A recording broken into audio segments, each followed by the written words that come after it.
Hey folks, Levi here once again. Welcome back to another Batman video. Hope you enjoyed my snack video last weekend. And continuing my Batman marathon since we were on the Phase 2 and finishing up the TV shows. I did a TV show collection part 29 for Gotham. Now we're getting in to talk about the seasons for Gotham.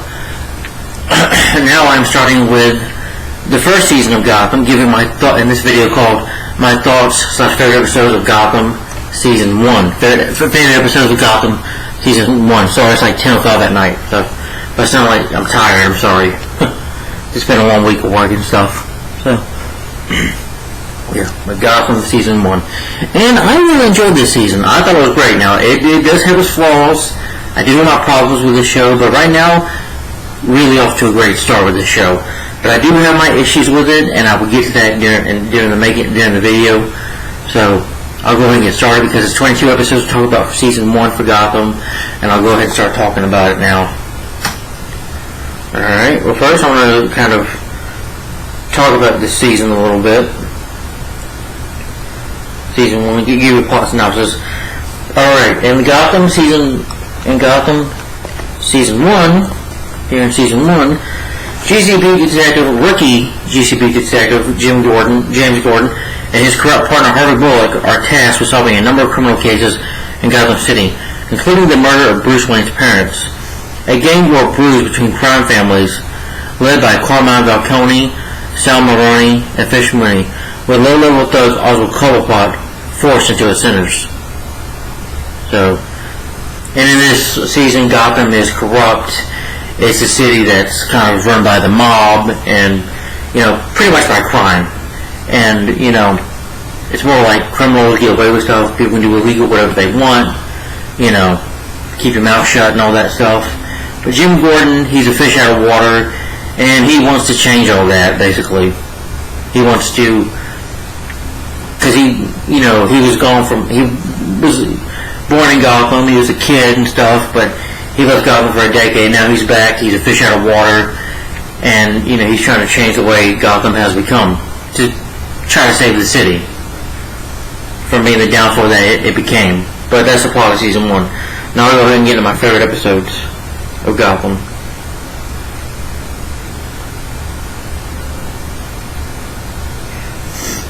Alright, and starting with, of course, it's all 22 episodes, so bear with me. That is starting with the pilot episode of Gotham Pilot.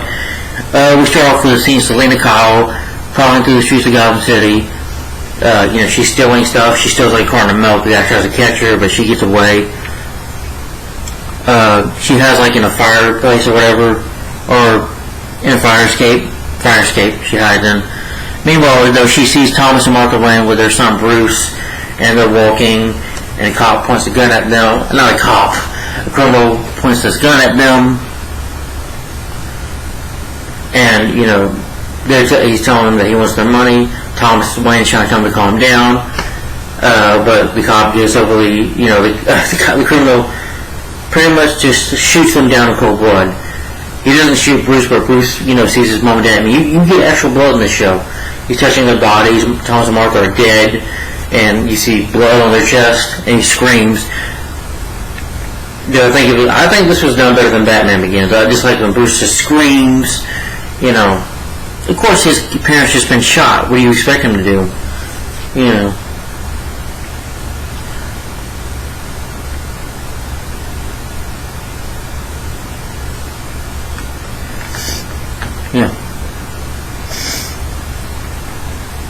But then you meet Jim Gordon, like I've talked about him before. And first you have a man in the GCPD, they're trying to arrest a man. He's freaking out over pills. He gets the cop's gun to holds a cop hostage. And Jim Gordon's like, hey, calm down. You want pills? Here are your pills. And Jim, distracts him and beats him up and tells the cops, you don't need to beat the guy. And he's like, Gordon, get out of here. And Harvey sees this. Harvey's like, look, you don't need to do that. Approach your gun, you shoot him. Bottom line is like, but Jim was like, but then if you start doing that, everybody starts shooting, and then a massacre happens. So if you get someone convince them to get away with the gun, you can, distract them and get away with the gun from them. Go for it, is what Gordon is trying to say. But Bullock, he walks the fine line between right and wrong. You know, he walks the line kind of between that he has done some wrong things, and it's just the way to him Gotham is. You know, but to him, Jim is just a rookie cop. You know, trying to, you know, be a good Boy Scout, save Gotham and all that, trying to do the right thing. He's like, no, you just can't do that. You gotta go with the flow, you know. But Gordon doesn't want to do that. But they go to the crime scene, you know, of the Wayne murders. Jim talks to Bruce, tells him, you know, hi, I'm Jim, you know, I'm Bruce, and Jim tells him about the father. I like this, you know, when Bruce meets Jim for the first time, because this would be like the influence for him to become Batman. This is why he trusts Jim Gordon so much, because Jim was there, because Jim cares, because Gordon's a good man. You know, I like that. And then Alfred shows up.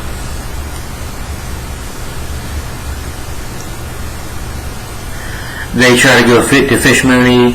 Fish is like maybe an underboss, basically. You find out Carmine Falcone, Donald Carmine Falcone, he's like the big boss and crime boss in Gotham City. They try to go over for information. You see Penguin for the first time, Oswald, who hates being called Penguin. You see him beating up a man. Jim tells him to stop. But when, you know, so much he takes a dislike to him, knowing that, you know, Fishman, he knows that he'll be trouble, and Fish's plan is to overthrow and possibly kill Falcone as well.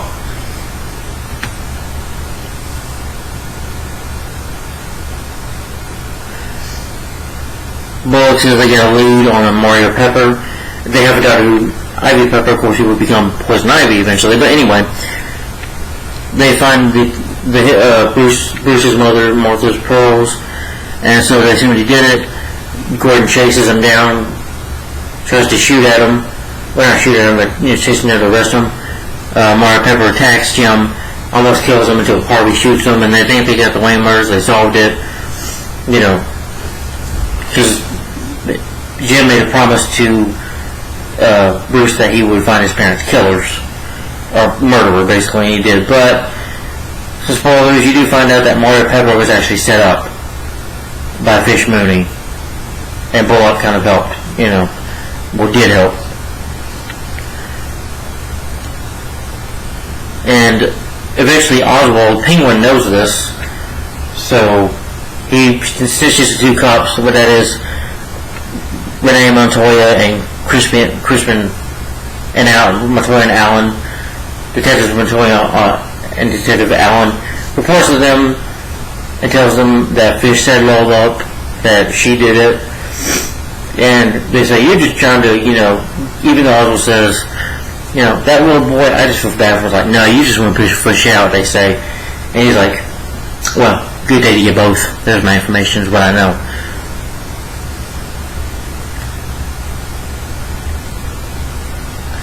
Gordon does confront Mooney about it, but her men try to attack him, and they're going to kill him or whatever. Well, Butch is they're gonna like gut them or whatever. Bullock shows up to save him and tells him, don't attack my partner, Fish. You know, calls on the phone, and Bush's phone, telling her, you know, let my partner go. She's like, okay, you know. And then when he does pick up the phone, Fish tells Bush, that son of a bitch just threatened me. Kill him too. But before they can do any killing, Carmine Falcone shows up.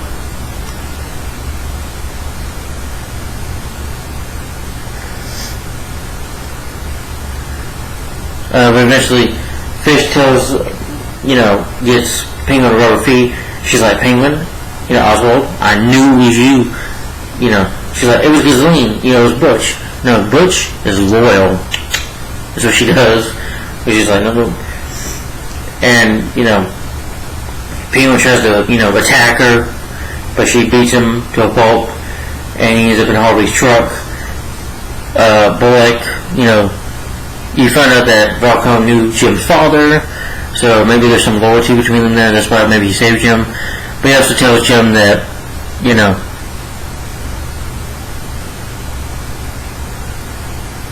Falcone was always there.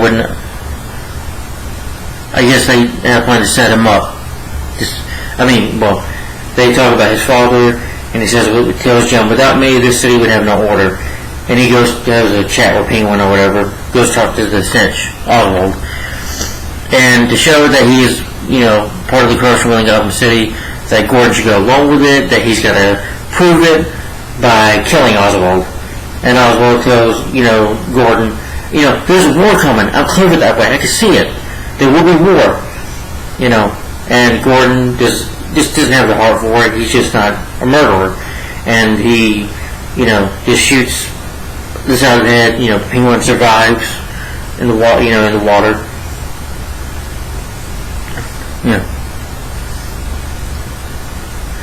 And then the episode ends with Cobalt climbing out of the water, and he gets he has this plausible now walk, and he's sees like a fisherman or whatever. He wants to he's going to grab a sandwich, but Oswald grabs a knife and slits the guy's throat and takes a sandwich, and that's the end of the episode. But overall, really good episode. Really good episode in my opinion. Alright. Then another favorite of mine is called Selena Kyle. The only problem I have with this episode is not really about Selena Kyle. She's in it, but a little bit of it's about her. But the episode opens with these street kids, these two people named Patty and Doug. They pretend to be these volunteers, but they basically kidnap kids. They take them to this chamber or whatever for torture, probably. And they're just like, one's just like a bus driver, the other, she's just like a school teacher, but she's definitely a crazy lady.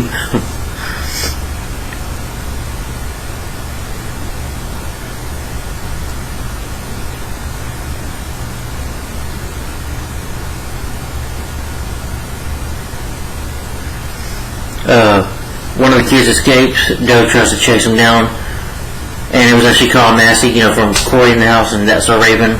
He's in Gotham. I think that's him. But Doug knocks him into a restaurant or whatever window, and just has to flee.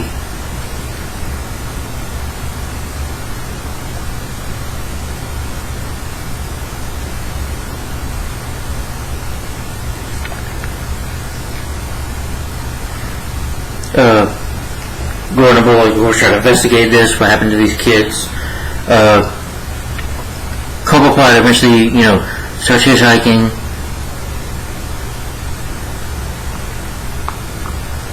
With these kids, and at first they're mocking Penguin, they're mocking Oswald by saying, come on, get in the car, and then they're drinking. And they say, here, man, have a drink, have a good toast here, my new friend's like, dude, you know what? Anybody ever tell you, you roll like a penguin? And he's like, no one's ever told me that. And Penguin says something, and Penguin, has a beer bottle, breaks the beer bottle, and stabs the guy in the throat. And the other one, he kidnaps as hostage, and he goes, gets a room for the night, tries to call the kid's mother, the other teenager's mother, for money, but instead the teenager refuses. His mother doesn't listen to him, so Penguin, I imply that he kills him anyway. When you meet Edward Nygma, who is a high-tech level of AT, Edward Nygma, he's very strange and awkward, and he gives riddles out, as he would become the Riddler as the show would go on. But anyway, at first he's just very geeky and annoying and awkward, and he's very loves to give riddles out, and, Bullock doesn't like it. It gets on his nerves. Bullock does not like Ed at all, because he just finds him annoying.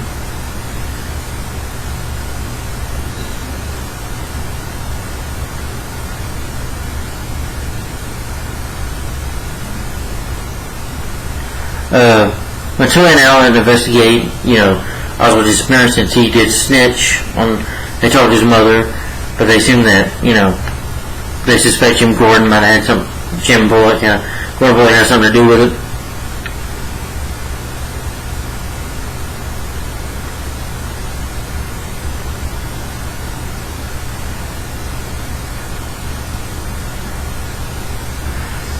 Anyway, at Fish's Club, which is also owned by, Don Falcone, who talks to her about the snitch, about the nobody, but saying that you're planning to overthrow me or kill me.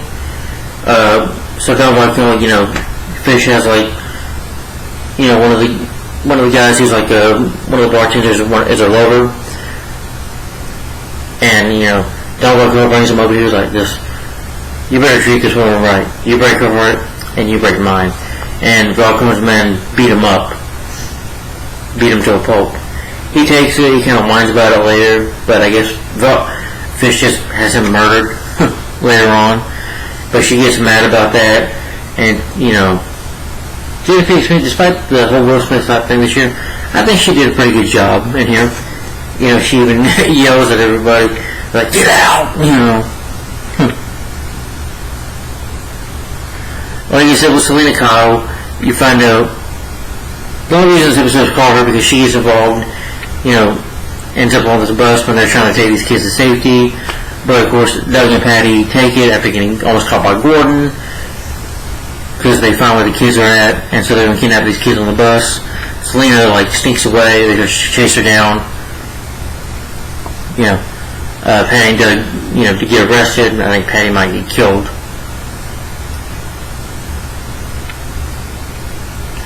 Mayor Auburn James though sentences the kids to juvenile service, which Gordon doesn't agree with. Should put them in adoption, but they don't want to do that.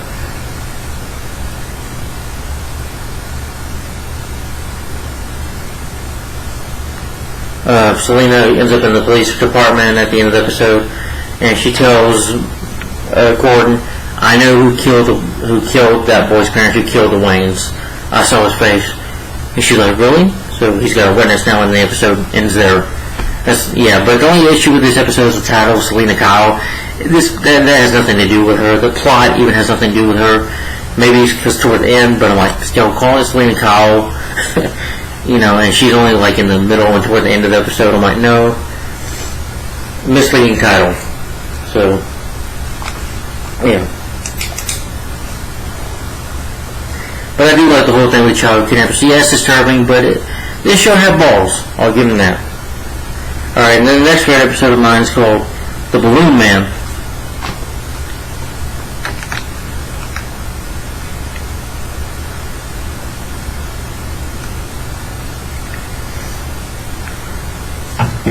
Call Apart returns eventually to Gotham City. I do like it though when Oswald shows back up, after, I guess, killing that kid and getting some money eventually. He, sees all this crime going in Gotham, the purse getting stolen, all these crimes happening, and Oswald's saying, home. And even when Oswald is, looking around, some guy's like, hey, it's you, Cobblepot, And he's like, no, and he tries to maybe kill Oswald, but Oswald, attacks him with a knife and kills the guy. And Cobblepot has a plan to actually become King of Gotham himself. In order to do that, he is trying to infiltrate, basically, or plan to sniff out the bosses against each other by playing a game, basically, with them.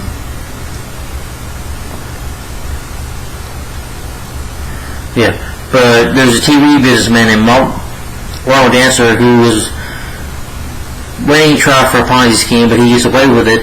But the Balloon Man is this guy who wears a mask. He wears like a pig face mask. He ties a guy to a balloon. Yeah, people would say it's silly, but I think it's actually frightening. But, it's like the helium big balloon, you tie it up to it. It could be your hand or your leg. And when he ties him up to it, yeah, that's pretty scary. It's a weather balloon, basically, yeah.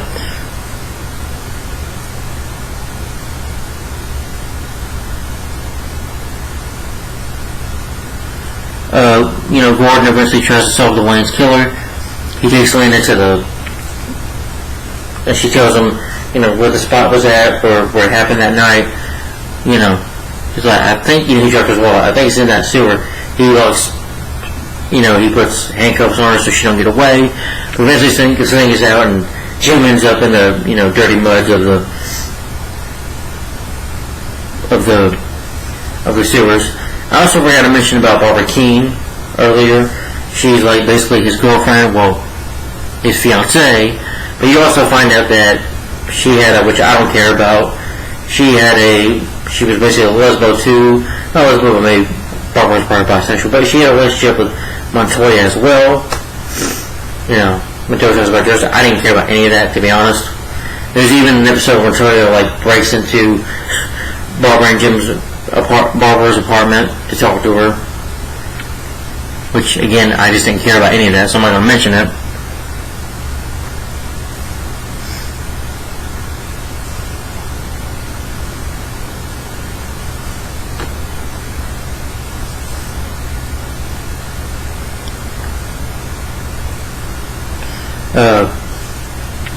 Eventually, Fisherman gets questioned by Mitchell and Allen, and she reveals to them that it was Jim Gordon that did it. So they're going to try to get evidence against Gordon for doing this.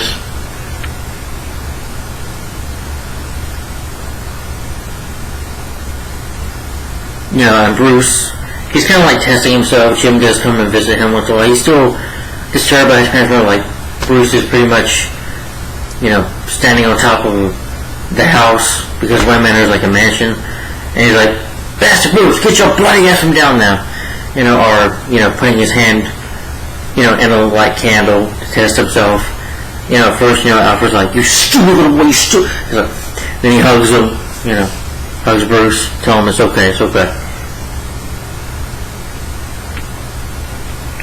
But eventually he decides that he's going to find out his own parent investigation and look to find out his parents' murderer.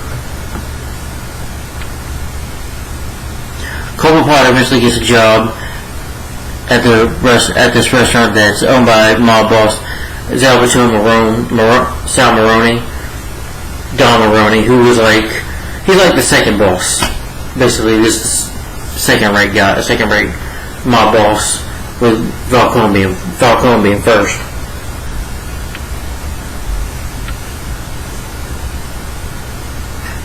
You know, Maroni notices him. He sees him talking. You know, I forgot to mention all those steals, like, he got shoes, I guess, kills him for it, probably. You know, he gives Oswald money just to say, you know, hey, keep your mouth shut about this nasty business you just heard about. He's like, alright, good kid.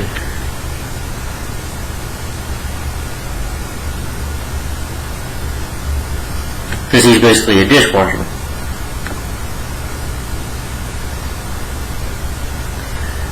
Gordon and Bullock eventually find Carl Smikers, who was the balloon man. But I forgot to mention, there was a dirty cop here that even, you know, interacts with Gordon. You know, doesn't agree with what Gordon does, but Gordon's like, okay. But, you know, the balloon man, you know, he tries to fight with the balloon man, at first he almost kills him, but the balloon man ties up the rope balloon on his leg, and he ends up, you know, going away. Even one of the guy in charge of the Ponzi scheme, his body falls back to the earth and lands on an old lady, kills an old lady by falling on her. Because this guy tells him about the helium in the blue when it goes out, and high in the sky, yeah. But the guy thought that he was doing the city a favor. His brand of justice, basically, by murdering people who are corrupt.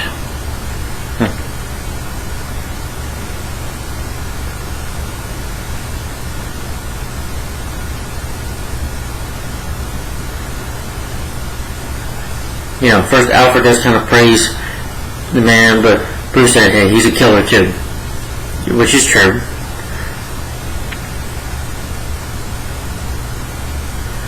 And then, at the end of the episode, in Barbara and Gordon's penthouse, they hear a knock on the door, and it is Oswald, saying, hello, old friend, and the episode ends there. But overall, a good ending. Yeah, the blue moon, it does sound a little weird, but I still liked the episode. I thought it was good.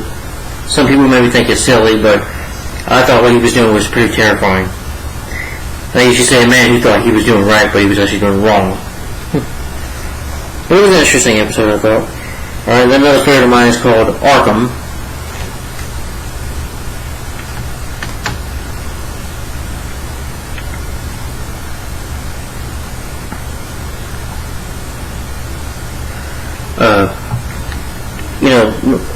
And then this episode opens, episode Arkham. Oswald pretends to be a man named Peter, talking to Barbara, being nice to her. And Jim's like, Peter, can I see you for a minute? He's like, I'd kill you right now, Oswald. Yeah, you could. What would I do, Jim Gordon?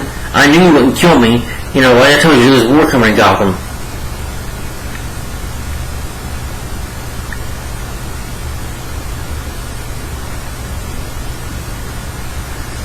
Yeah. There's this Arkham plan, a plan for Arkham, and that, Mayor James and Falcone are planning it, or foreseeing it. And, Goldblatt tells him, I can be your snitch, I can be useful to you. And Gordon accepts. Then you have a councilman, Ron Jenkins, who was killed by a hitman, and this hitman, he's like, got like an instrument, like a flute or whatever, but this flute has like a little knife in it that he's him and stab you with it. He's like, when he kills the councilman, he's like, sir, I did a vote for you. Pow! And he kills him.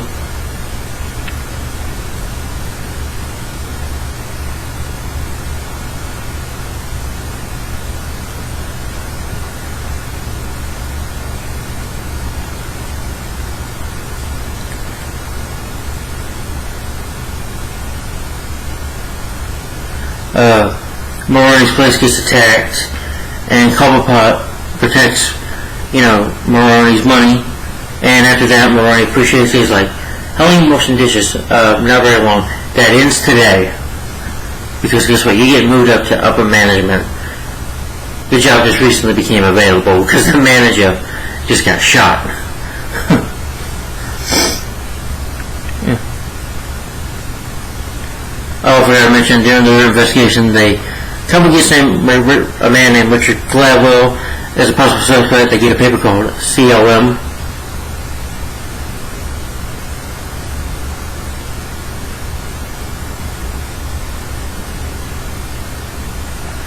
And you find out that the hitman was using the guy's name the whole time, that this Richard Gladwell doesn't exist, and they try to find the guy, the hitman, but the hitman is working at his place.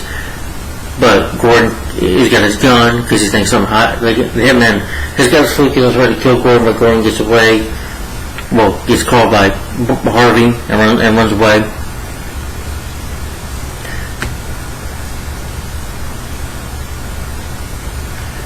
And then the hitman basically is coming after the mayor, James, so Gordon has to protect him, even though we see that, Mayor James is corrupt as well. The hitman, fights with Gordon a little bit, almost stabs Gordon with it, but Gordon's able to get him off. And the hitman's like, what the thing about a hitman is, he finishes the job, he tries to kill Mayor James, but Jim and Harvey both put bullets in him, kill him.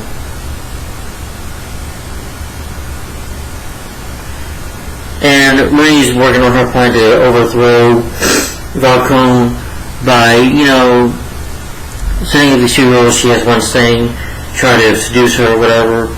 But, and Butch is like, that's a nice looking girl, boss. And Fish says to Butch, I'm not looking for a girl, I'm looking for a weapon. And you got this girl named Liza, who Liza does well. And she has them fight, but Liza wins. And basically the fisherman is going to use her to infiltrate, and trick Falcone.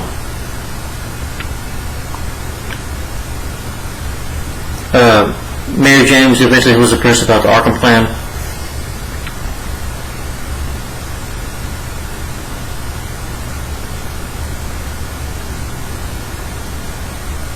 Cobblepot eventually realized through the masked man that he hired.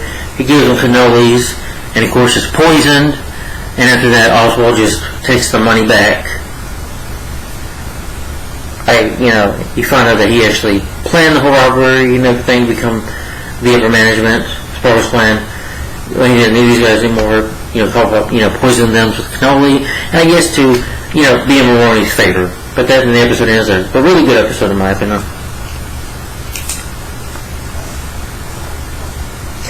Then another favorite of mine is called Viper.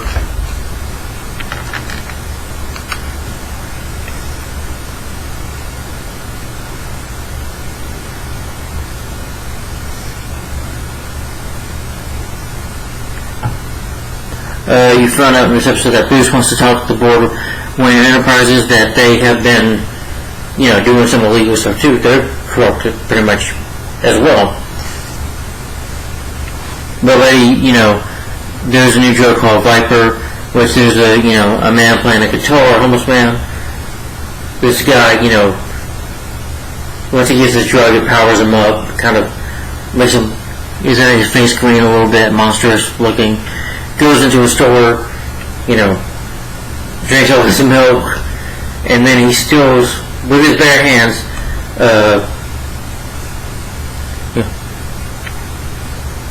he gets super strength. He tries to kid this big safe, Gordon will find him eventually, and he tries to kill them. I guess they shoot at him, but the drug eventually kills you by breaking a person when they overdose. And he gets crushed by the safe he's holding.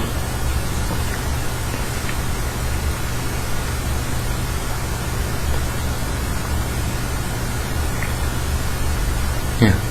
Marani has plans to attack Welcome, or maybe overthrow him as well, I guess. Maybe he's trying to be second rate. But Cobblepot eventually tells him about who he is. He's worth fish money. Then he beats him up for it, and then they bring Jim Gordon down there they blindfold Jim and ask him everything, tells him everything is true. Then we're saying, he'll go about everything's true. Okay, we're good. He's like, Jim, and don't tell anybody about this conversation. And Jim's like, okay.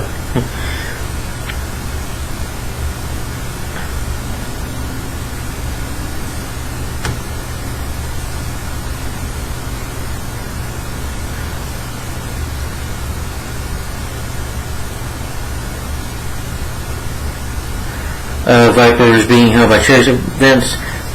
Bruce talks to this lady who's one of the board members or whatever. This man plans to put the Viper into the system. Gordon, tells him to shut it down, but the man eventually, kills himself.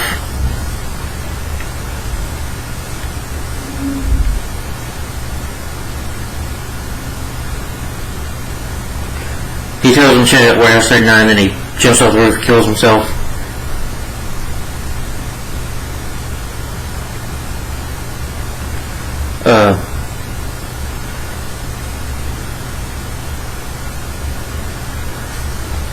But Fish is also preparing Liza by, you found out Raccoon likes opera music, so she has her singing and practice, the music. Even changes her hair. And at the end of the episode with her, she's got her hair is black, but she dyed it blonde. And it basically reminds Falcone of his mother. And you see him and Liza listen to this music, and that there's a connection between them there. And the episode ends there. But really good episode in my opinion.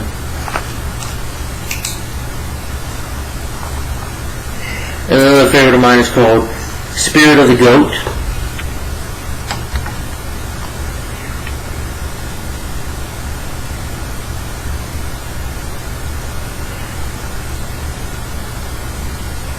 What I like about this episode, it ends up in a flashback set 10 years ago where Alan Bullock, who's been a cop for a good long time, his partner Dex, played by Dan Hayden, are sent to rescue a girl, Shelley Lawson. She was kidnapped by a vigilante or by a serial killer named Spirit of the Goat, who believes that he's got the spirit of the goat. It's really crazy, but it's like a serial killer or whatever.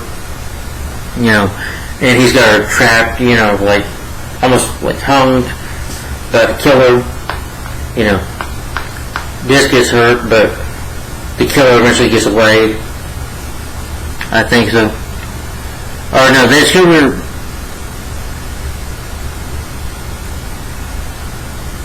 Bullock kills Milky. It's a guy named Randall Milky, who was the spirit of the goat.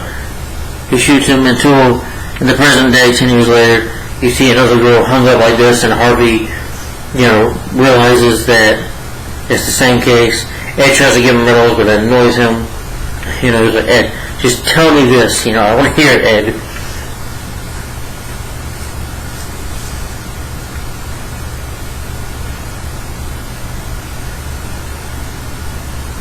Then you find out that, Bullock is convinced that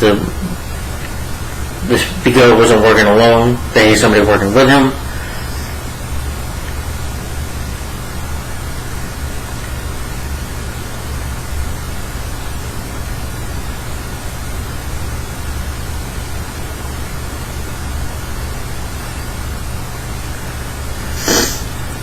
They go to the doctor, the girl's parents that was murdered, and you see this take a toll on Harvey because of what he had to put up with, and they go to the same place as he was 10 years ago. Eventually they stop the killer, but you see the killer talking and doing something like this with his hand, but some snaps in there. And like I said, Bullock is according to the detective, and he walks a fine line between good, right and wrong, but he does have some good in him, and he's a good detective as well because he's able to figure out that it's the doctor lady that she hypnotized these people to do it, to do these murders, and before probably try to arrest her, she tries to send the girl's late father to attack him. She has control of the goat into him. Bullock fights him off, the doctor tries to get away, but before she can, Bullock shoots her in the leg. Eventually she gets arrested.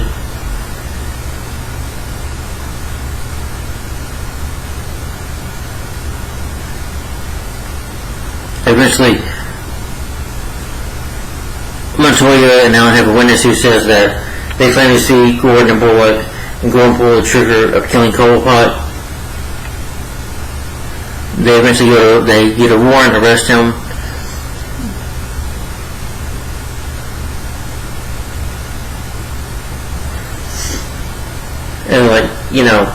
And they try to arrest Harvey too for conspiracy to commit murder, but then Oswald shows Oswald's like, "Hi everyone, I am Oswald Cobblepot." And he's like, Gordon, Bullock's men, he was attacking him in the episode ends there. When it ends, it's like, it flashes to Gotham, the title sequence at the end of each episode, which I like. But that was Spirit of the Goat. And then another favorite of mine is called Penguin's Umbrella.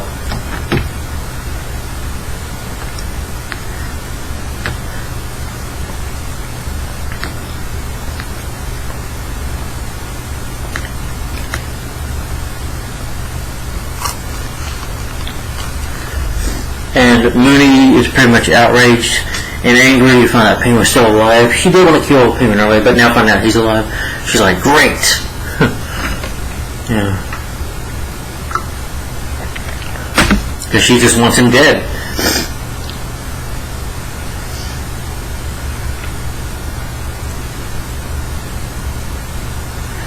Gordon, realizing that now that Paul Cobblepot is now himself alive, that Gordon has to go on the run.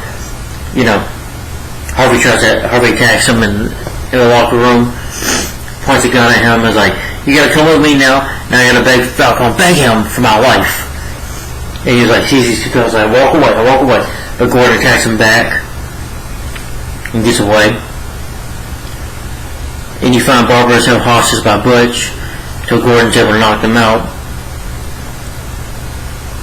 Gordon then gets an arrest warrant for Falcone and Mary James, but doesn't get support from his own captain. So Falcone sends Victor Zsasz, who is a complete sociopath. He's just a psychopath, But I like it though. Zsasz comes in. He's like, "Okay, everybody, I want Jim Gordon. Do that. Mind your business. No trouble." And Gordon comes out and like, "Hey, Jim. Falcone wants to see you." He's like, "I'm not ready to talk today." "Don't be like that, Jim." He's like, "Okay, we'll settle this now." He's like, alright, since there's 50 cops in here, why don't you get out and mind your business? And, you know, she has this, please! You know, and everybody gets out. He's a shootout with Zaz and his girls. They go in a parking lot eventually. Zaz shoots this lady cop, and, you know, Zaz just walks up, you know, shoots her, and he gets this box cutter knife, and he's like this, cuts his wrist right here. He's like, he killed, for how many people he kills, he, like, marks it down. That's how much sick he is. He's like this, 28.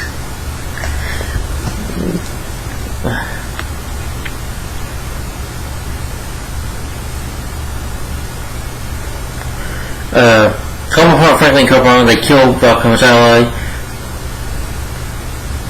They killed Nikolai, who was Fish's lover.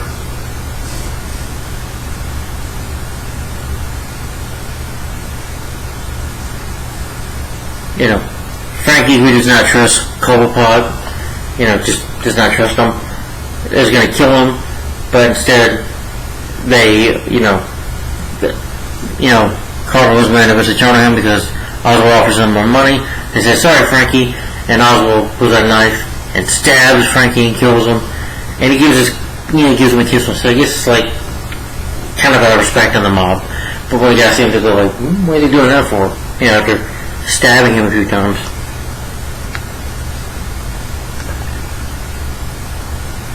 Gordon and Jim try to, they eventually work together again to go arrest Falcone. And Falcone's like, well, what if I tell you I have an ace up my sleeve? That they have that they have Barbara tied up. Barbara, who I forgot to mention in the, Sunny Cobbs with the children get kidnapped, her dumbass, this bitch literally, picks up a phone and, because they don't want to press or whatever about it. Idiot Barbara just calls the police and is like, calls the press. Like, hey, these kids have been kidnapped, they don't say nothing about blah, blah, blah.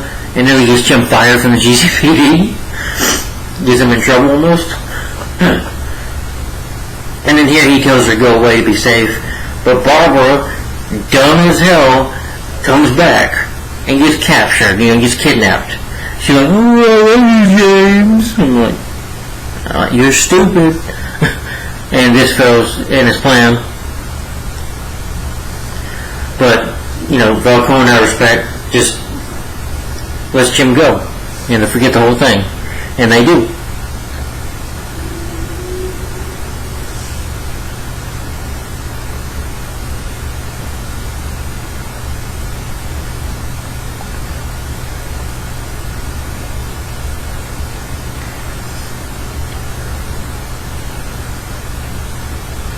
But then you find out that, spoiler, that Falcone and Penguin are working together, and that on the day of his execution, where he was supposed to be killed, he told him about Fish Mooney and this war that's going to happen, and he's like, okay, I'll let you be my snitch, I'll let you find out what you know.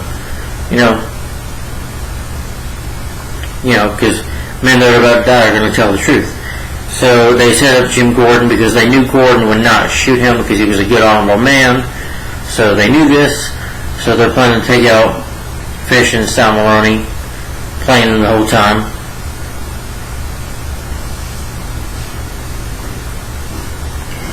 And of course that's why he let him go, because he had respect for Cobblepot, actually. But overall, really good episode in my opinion.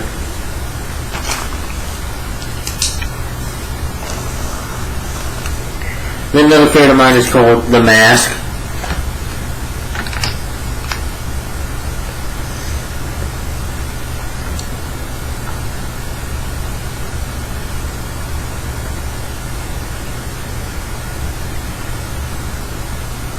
Damn it. Sorry. Bruce Wayne returns to school. He's a kid in Antonio who I think will kill like Hush or whatever. But he starts saying stuff to Bruce like, Bruce, did you see your parents die? And how did that make you feel? They kind of harass Bruce. He talks bad about Bruce's mother, so Bruce like, a bitch slaps Tommy. And the episode he just like, bitch slaps him in the face. He's like, don't talk about my mother. And he bullies him, and, you know, Alfred tells him, oh, really now? A bully picked him. So he makes him go confront Tommy, and Bruce gives him a beating until, you know, Alfred gets him to stop, and they say, you'll be okay, kid. You know, you'll be alright. You won't become Master Bruce anymore.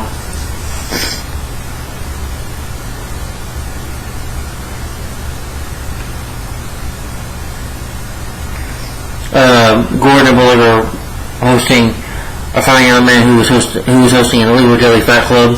He wears like a mask or whatever. That's what the episode called that.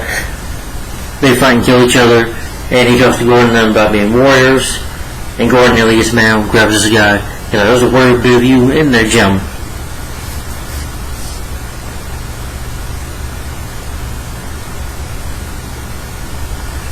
Liza, you know, her loyalty to Fish, you say it down so because she starts to really like Gotham.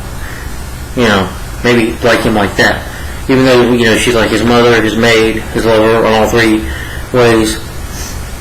You know, because even though he plans to kill her, she plans to kill Gotham, she's someone, you know, starts to have a trusting for him, a liking for him.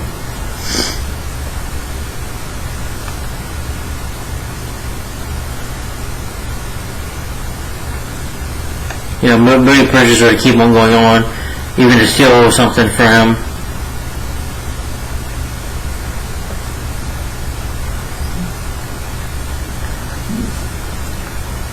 But Gordon has an issue with the cops. They don't like Gordon. They even left him there so Gordon doesn't trust him. So Gordon tries to go fight this man on his own. Goes to take it on his own. Even fights him. And he almost gets ready to kill him to the cops. You know, even the captain who regrets leaving Jim there to fight Sazerac. They regret doing that. And using with the cops trust each other. Brother and blue, basically, you say.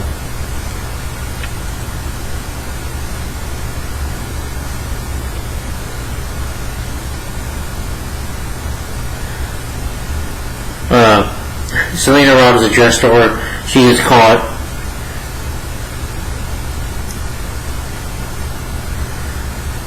Barbara, by the way, leaves Gordon because she's like, oh, I feel guilty and stuff, but you found she's going back to having a relationship with Montoya because you see them sleeping together at the end of the episode. Gordon, and a couple plot lines from one of Fishman's henchmen, basically, who was her like umbrella boy. Even, you know, you see Fish and him getting along. He gives Fish a gift, but she like stabs him with it. You know.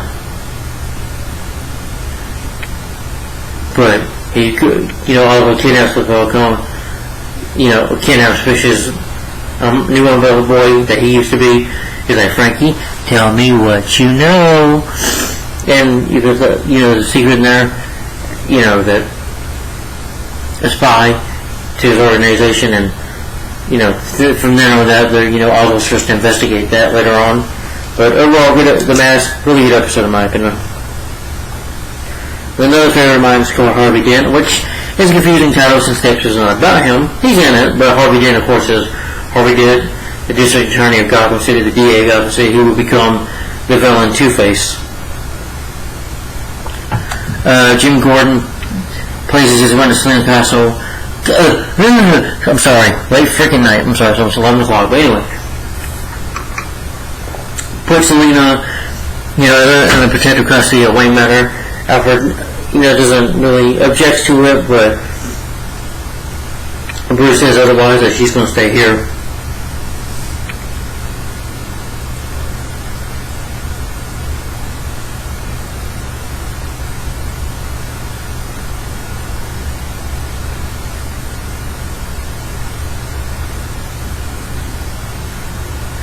You know, Montoya and Allen, who no longer have an issue with Gordon, that their problems are now over with each other. They said that they want to do right by the city too, and, you know, help with the Wayne murders. They go to District Attorney Harvey Dent, and I like the scene though, we see Harvey Dent telling his kid, alright kids, heads or tails? You know, you go Joe, you go do this. And Harvey flips a coin and lands on heads, and he's like, you got lucky, kid. And then, you know, then Harvey rules the Jim after meeting him. He's like, it's a trick coin, both heads on sides. And Dance and Dishes might be Deal Lovecraft. as his fortune, he's a corrupt billionaire. Then later, try to get some of that devil something to do with it. But there was a scene though where Harvey's talking to him, and he's like marking Harvey, and Harvey grabs him like, something like that. I'll flip your head off. You see a little bit of Two-Face there. Some people probably have issues with that, but I like that. And you see that he would become that. It's like a split personality. You say Harvey had that for a minute, which of course, would lead him to becoming Two-Face. But, Bruce and Barbara got the episode. I mean, Bruce and Selena, I like when they first meet. At first you can see that Bruce, maybe has a crush on Selena. She was talking to him about kissing a girl, and they food fight with each other, which Albert sees that and finds it funny. I like the scene though when Bruce is in the pool, is in there breathing, counting, and she's like, "You're the weirdest kid I ever met." Weirdest kid I ever met.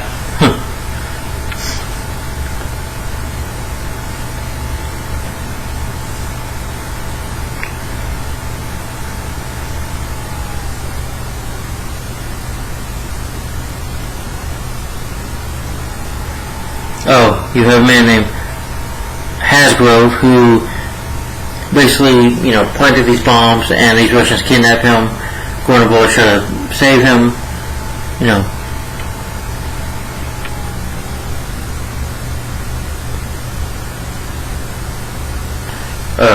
But you find out that Hasgrove was innocent the whole time. As his brother says, he didn't really murder anybody, he was just set up.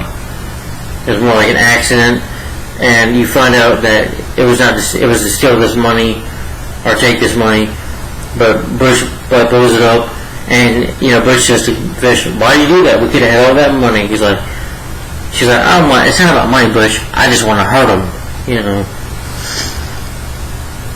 Oswald eventually, investigates Lila, smells her perfume, even goes to have a little chat with Mooney. He's like, "Perfume, same perfume, the smell." And she's like, "Never mind, forget him, he's a nobody." But Oswald, when he confronts Lisa, he knows about the plan with Fish Mooney and all that stuff. He's like, "Now here's what you're going to do. You're going to be able to listen. You ever call Balcone?"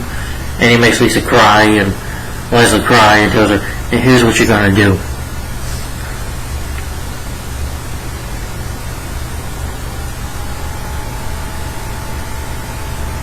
Barbara, like I said, left the city.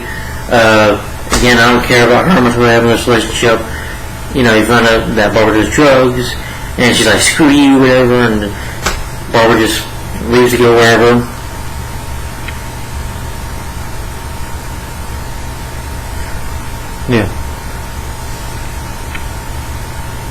But like I said, I actually care about the scene. Overall, good episode. Despite that, I don't like Barbara mostly. And the episode called Harvey 10, even though Harvey is in it only twice. It's mainly about him. And then the favorite of mine is called Lovecraft.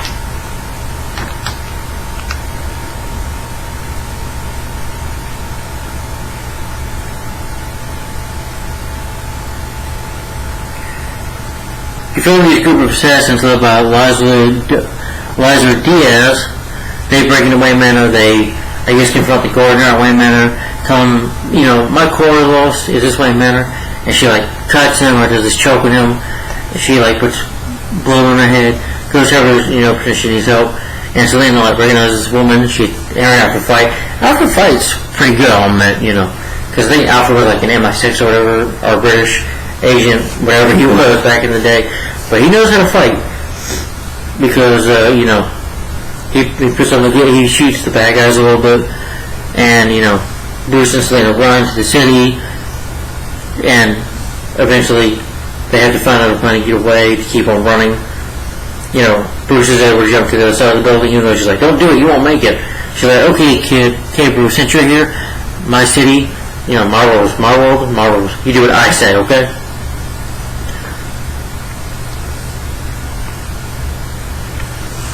Harvey suspects Lovecraft is responsible for sending the assassins.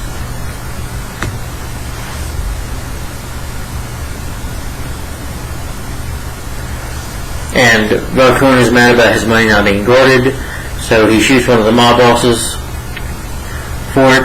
And he's like, whoever did this betrayal will die for it.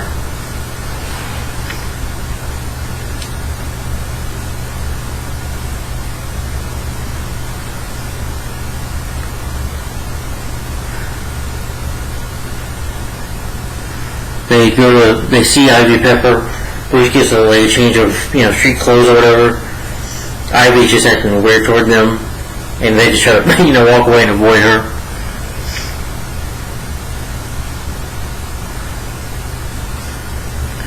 They try to get money for some stuff. Apparently Selena stole some of Bruce's stuff, but the assassins show up.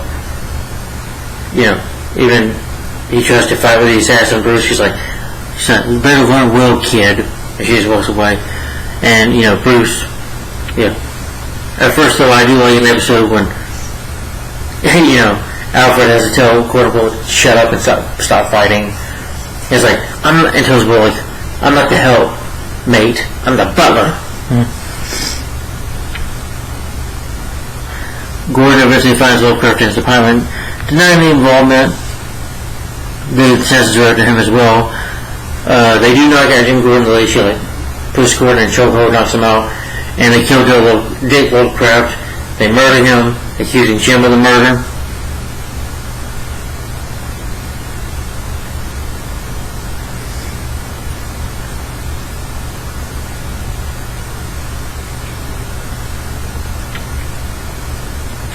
Later after this, though, after the assassins, fail to kill her, Selena, later Selena, gives her a gift or whatever, and she gives her a kiss.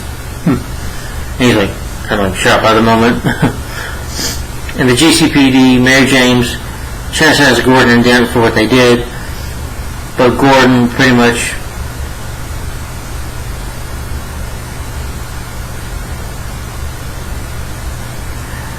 gets ready to sign because Mary James tells him, look, Harvey can't heal.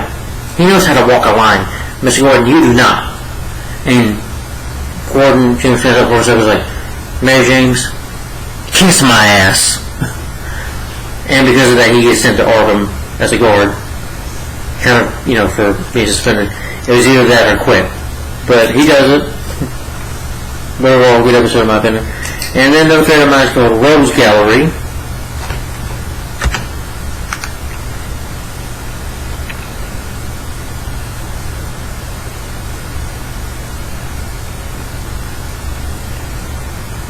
Gordon gets transferred to Arkham Asylum after Dale Lovecraft's suicide for failing to do that, and basically telling Mary James kiss his ass. The inmates are doing a play or whatever, a fight breaks out, and Gordon gets blamed for it. The guy in charge there, the doctor, the boss, or whatever, he yells at him about it. And this is where we first meet Dr. Tompkins, or Lee, who, he meets. And there's an attraction between the two right away. He finds out that one of the inmates has these scars on his head, and they try to investigate it. And him and Lee talk about it, and they find out somebody might have stolen some keys or whatever. And meanwhile, Selena discovers Ivy, who was in a dumpster in the rain, so she takes her to Barbara's penthouse.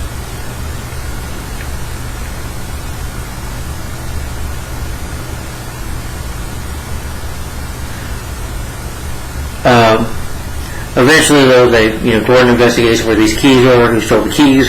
He tries to talk to some of the inmates, but some of them are crazy and even one who tries to attack him. But as Gordon investigates more, you find that this lady, a nurse, Dorothy Dugan, turns out actually to be an inmate, and she frees the prisoners. She ends up getting, the prisoners strip her down and eventually run her over her body and kill her. We found out that it was Jack Ruger, R.I.K., the electrocutioner, that did this, but he kills Dr. Lang and escapes. Matoya and Barbara, I didn't care what was going on when they break up because Barbara's on drugs, and like I said, Barbara, tells her, screw off, and blah, blah, blah, walks away. didn't care about that, but that's just me.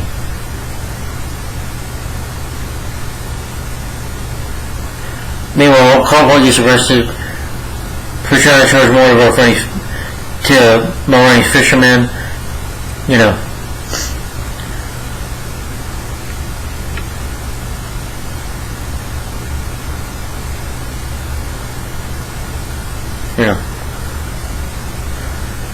You find out that Bush has a friend in here named Savone, who, they were both like friends, and he says, should ever take over, he tries to talk to Bush about coming to work for him and Mulroney, but very little Bush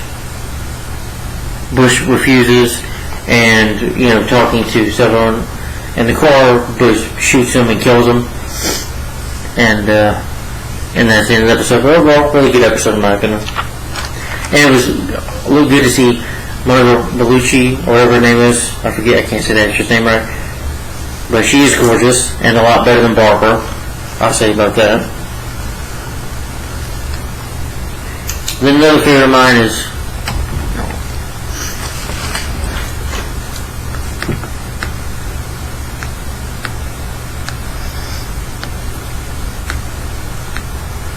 it's called What the Little Bird Told Him.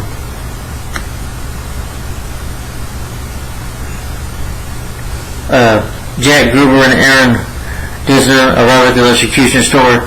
They pretty much, get some more electricity from the owner. They electronics store testing the owner.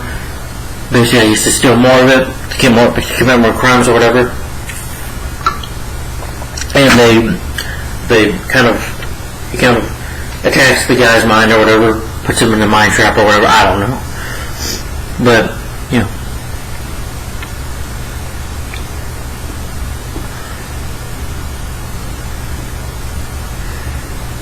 Gordon makes a deal with Commissioner Loeb, who's also, crooked. He's just, he's a corrupt cop. He makes a deal with him that after 24 hours he can get his badge back.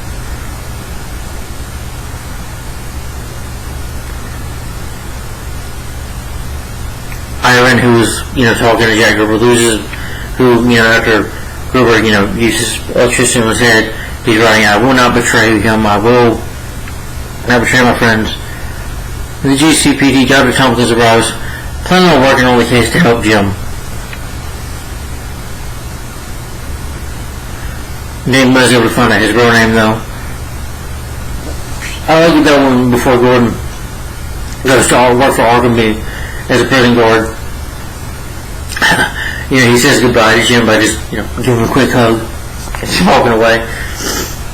And even boy, I thought that was a little funny. Because I see, even he's going to miss you.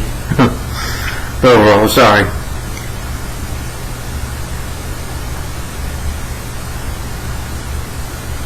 He also makes these overshoes to avoid electricity. One of the victims turns out to be Mulroney, so Belinsky, you find out not Jack Gruber, but Jack Belinsky, the electrocutioner, was like friends or something, or, worked with him. Cobblepot, was planning to meet about Cohen or whatever. Cobblepot tries to leave, making the excuse that he needs to go see his mother. He's like, okay, I know this is important, go ahead. But he gets a shock right away, and so Mulroney has to get police protection, and in a kind of like a coma, Cobblepot's like, I gotta go be back home, and, he's like suspicious of it, though. Mulroney even talks to him about it. He's like, no, Falcone, I had to, be back home for this reason. Makes up an excuse to leave. But more electricity happens, it goes off. And Jack Belinsky, the executioner, comes to attack. Jim fights his guard over his henchman and kills him. And Jim takes the executioner by spraying a water cup onto the executioner, and he's like, oh boy, I didn't expect that to happen. And gives up.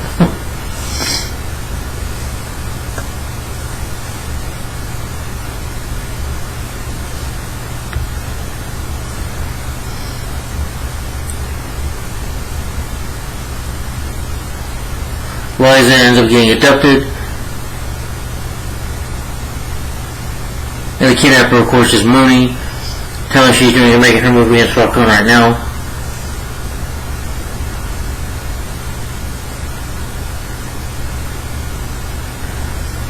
You know, she tries to go over Falcone to make sure he's okay, but he's like, I shoot my ears, like, okay, Falcone, I do have Liza.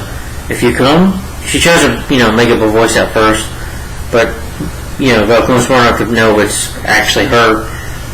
And she's like, y'all can go to this other state or whatever, we'll make a deal. Falcone eventually comes to the nightclub. He refuses the terms about this truth. And he knew that Fish was lying the whole time. That Fish, you're never going to be in charge.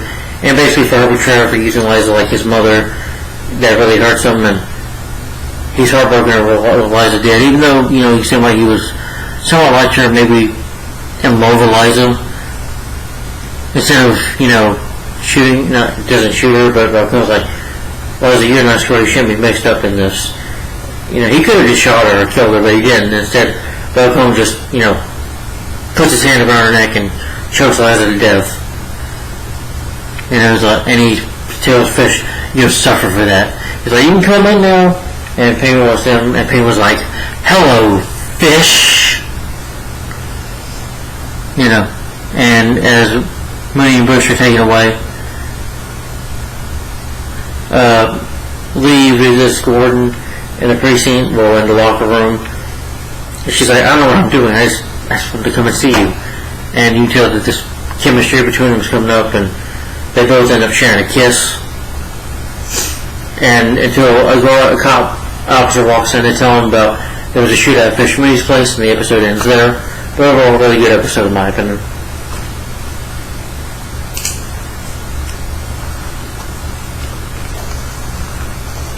And another favorite of mine is called Welcome Back, Jim Gordon.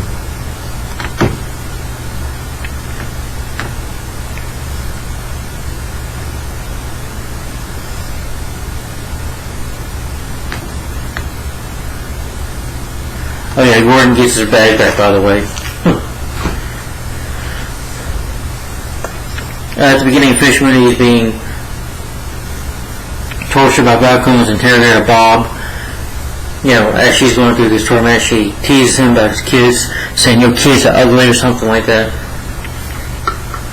And he hits aside Fish, but Fish, spits in his face. She's like,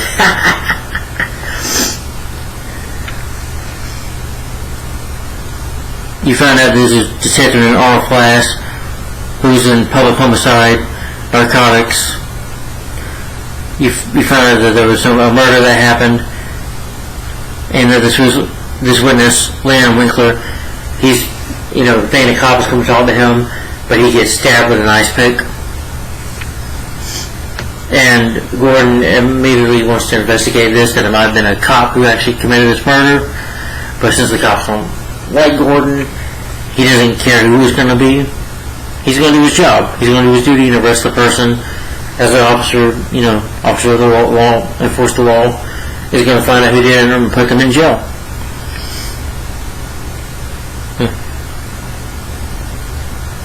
Even, R Flash, he's also dating Miss Kringle. Miss Kringle she's like the secretary there or whatever, or, handles files there.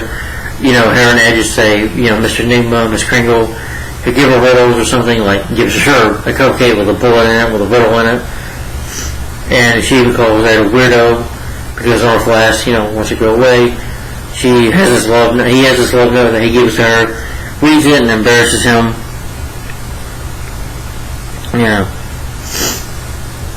But when Ed calls her, he's a corner weird, it does, have this translated as of how upset he is, or angry he gets.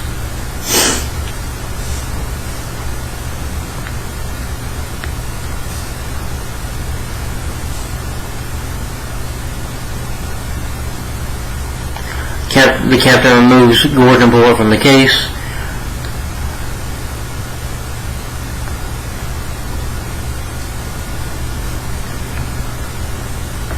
But eventually, Flash gets arrested even by the captain He's like, I'm protected. I'm like, it doesn't matter if you're protected, you still did, you're going to jail. And he gets arrested. So Cobblepot surprises his mother that he now has this nightclub, and she's happy.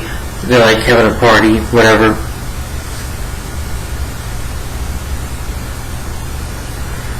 Eventually, Butch is able to get out of his torment by finding Fish and saving her.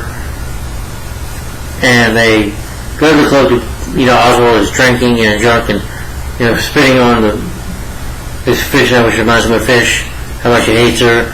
And he's like, trying to, fool around a bit on the microphone until Fish shows up, beats him with a baseball bat. He's like, you are just a big nobody. And he's like, this nobody, I'm smarter than you, I'm beating you. And she's like, let's kill him until Zaz shows up.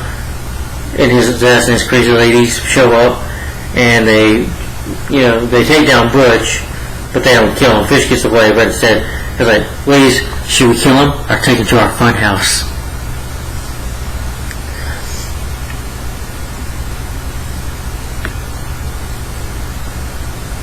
Bruce runs into Ivy Pepper and the streets to ask about Selena. Selena goes to Wayne Manor. He said that, you could live here with me or whatever. And she's like, kid, I didn't see your parents die. I made it up, so I didn't go to juvie. And that upset Bruce. He breaks his snow globe that he makes for that he gave her for a gift. Until Alfred just tells him he needs to pick it up and clean it up and just move on.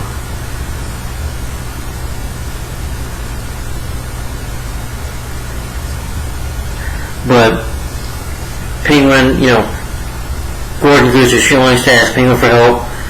He gives his man Delaware to threaten to kill his wife to get the information for it.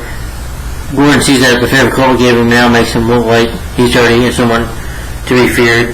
And Gordon doesn't want to be that way because the cop that he's threatened that Gordon arrest earlier for drugs or whatever tries to attack Gordon. But later on, after Cole punches him and threatens him, he goes to Gordon even begging him, please, please. I don't know. And Gordon decides not to ask him more favors from Cobblepot. Then another favorite of mine is called The Fearsome of Dr. Crane.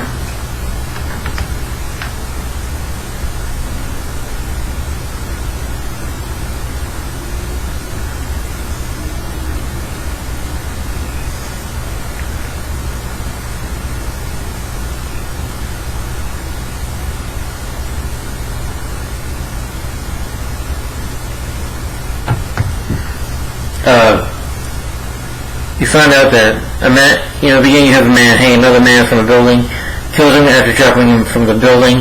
He tests his heartbeat to see how afraid he is.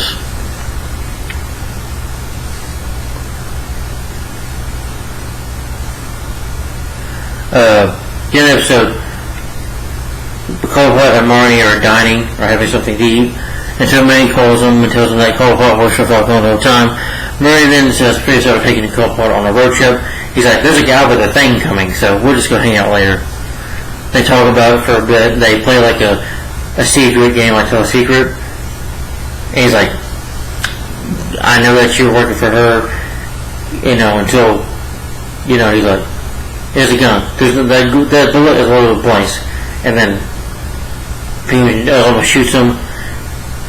But instead, Laura's gonna, put him in a car to crush him, and, he tries to call him to, get help, but he, Oswald finds out the number to the place, Duffy's place, that the car crusher is getting crushed. He calls the guy, and tells him he's Falcone's right-hand man, and people come after him and kill his family, so he stops, and Penguin gets out, escapes, ends up getting saved by these sheriff's ladies on his bus, and he's taken back to Gotham.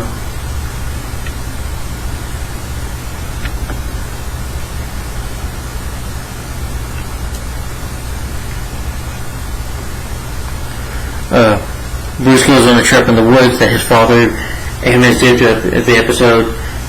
He just walks and he sees that these rocks that him and his dad built. He throws the rocks because he's upset. He breaks his leg, his ankle, but he has to get a stick and climb on a hill to survive. and you find out Alfred's been there the whole time. You say it's cruel, but Alfred's like, well, it's about time Master Bruce is sitting there roaming the fire. He's like, come here, Bruce. And they sit down and watch the sunset, which is a good thing.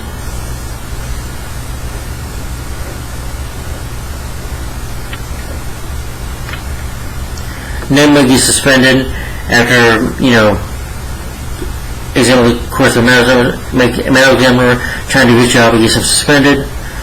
But Ned gets even with him for that by pretty much stealing body parts and putting it in the locker room and puts it in the medical examiner's locker room. The body parts go flowing out to him. He holds them. Cops see that. He gets fired. Yeah. Sorry, I just go everywhere sometimes. But this killer kidnaps a man who's afraid of pigs. Found out his name is Dr. Gerald Crane. He was a professor that he's testing fear on these people.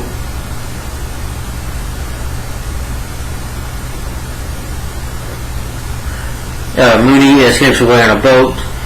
She'll be back to Gotham. She just has to lay low for a while. Her boat gets kidnapped, and you see her in this goddamn suit about to fight. If they're going to fight or make love, but I guess, I don't know. But overall, really good episode. Dr. Gerald Crane, his son name is, of course, Jonathan Crane, who will become Scarecrow, one of Batman's villains. There's this lady, though, that Harvey has a crush on. She helps people with their phobias or whatever. And she almost gets killed. This guy almost drowns her, but saves her life. And then, they know who the guy is. They just have to find him. And that's the end of the episode.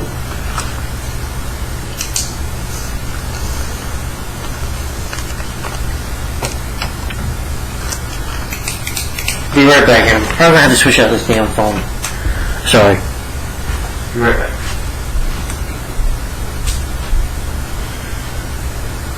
Gotta plug this phone up.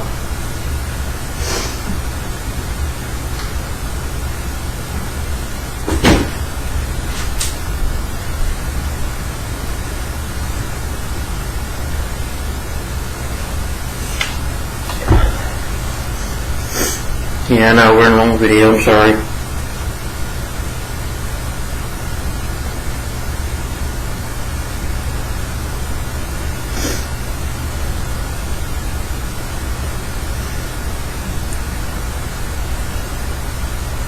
Alright, the Scarecrow, yeah. Okay. Yeah. Fisherman ends up in this Brady prison, and you find out that in this prison she's being held in, that, it's like the place that she's in, kind of a faraway place, like an island type situation, guy called a doctor, and she finds out this guy is in charge there or whatever, so she seduces him, and she's going to seduce him, but she ends up stabbing him in the throat, and she becomes in charge and takes charge of these people. Dr. Gerald Crane does these experiments, and he tests it on himself. He experiences fear. His wife was killed in a fire, and he feels guilty about it, and he's afraid, so he's trying to test fear on himself. He even tests on Jonathan, and Jonathan has a fear of scarecrows.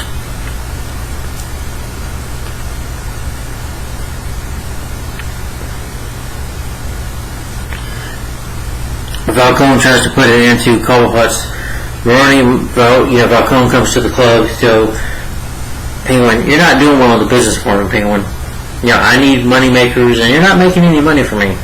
So you're just a loose cannon, then if you do me a favor, but I'll get him off your back. He talks to Falcone, talks to Maroni, saying, let's just have peace, let's not do anything about it, let's just make business. Besides, Penguin is smart enough to know he'll never be in charge. He'll be number one in this town.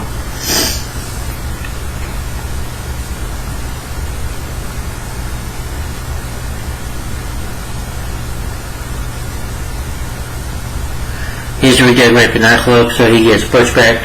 But you find out that Butch went to his ass's playhouse, and they got him under control. And he's like, Butch, do whatever you say. Just say anything. And then, Penguin's like, Butch, dance. And Butch just starts dancing.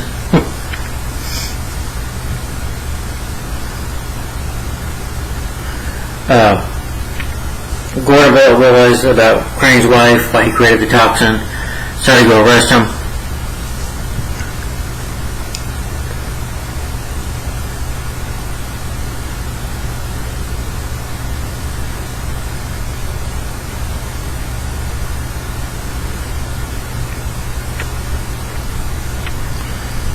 You know, you think there's peace between Maroni and Penguin, but he pours a drink and he keeps on pouring. He's like, listen, old man, that old man's not going to be around for long, and neither are you, and I'm going to kill you when the time is right. Saying that he still, intends to kill Penguin for kind of befriending him and betraying him, basically. Gerald injects Jonathan with this, and Jonathan sees a fear of a scarecrow. He's like, you think I'm scared of your guns? And Gerald tries to shoot at them, pop out at them, but Gordon will have no choice. They shoot him down. You see Jonathan in the hospital, seeing his fear of scarecrows coming at him. You have Lee, who's working with the GCPD now as a medical examiner. She does flirt Jim a bit. They do kiss sometimes, but he has to tell her, Lee, we have to. Not in the workplace, we can't be kissing and smooching and all that stuff. It's just inappropriate. But Jonathan is tormented by visions of scarecrows at the end of the episode. But overall, really good episode in my opinion. Alright guys, we ain't got much long, just a couple more episodes left. Yep. This time it's The Blind Fortune Teller.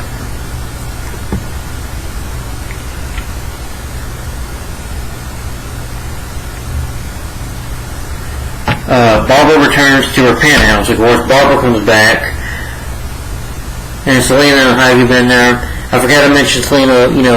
Barbara calls, and Ivy messes with her. Is like, this is a lady friend of Jim's, and she's like, and Barbara's like, screw you. It was like, oh my god. She comes over and says, where's Jim? He dropped it. Jim just decided to break up with her, basically leaving the keys there, just to live there anymore. And she's like, screw him, So what do you want to do? She picks up some cereal box, starts eating out of it.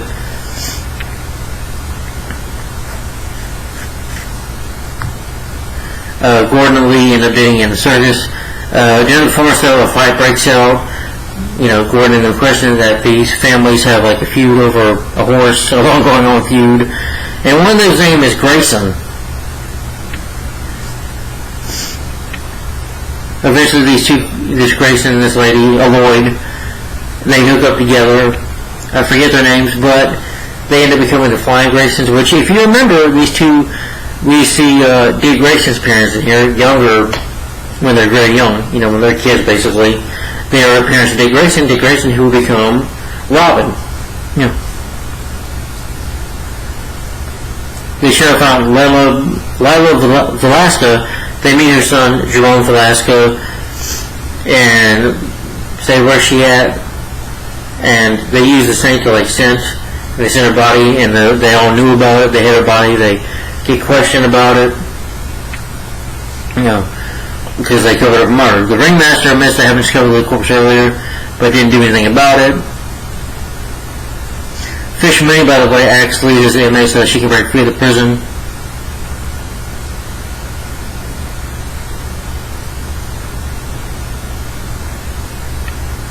Marie has a crew beat up a manager or whatever, and she's trying to figure out a way to go meet the doctor.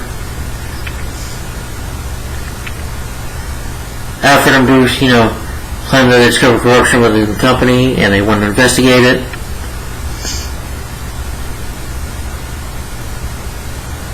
And eventually she's able to talk to the manager.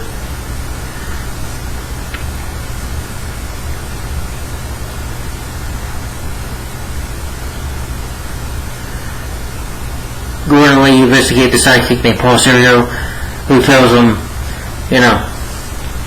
I'm just a blind fortune teller. Tell you this, And, Jim doesn't really buy that hocus pocus. Eventually they investigate more. You find out that Serico is Jerome's father, and he wasn't a very nice guy to him. But you find out that Jerome is insane. As he cries first, then he starts. This is a reference to him being Joker, basically, of the show. Even though they don't use the title, him just laughing and saying, "She just wouldn't stop nagging, so I had to kill her to end her," you know. And Lee's just freaked out by it. Barbara tries to keep going back, but changes her mind. She ends up seeing Liam, you know, in the locker room. Lee and Gordon kissing, so she just walks away angry. Even though, Barbara, you did kind of just leave and go have lesbian sex with Montoya, so technically you wanted to cheat on him and have a relationship with somebody else, so why can't Jim do the same? Jim just kind of moved on, because you just up and left him, so, yeah, he just found a better woman, you know.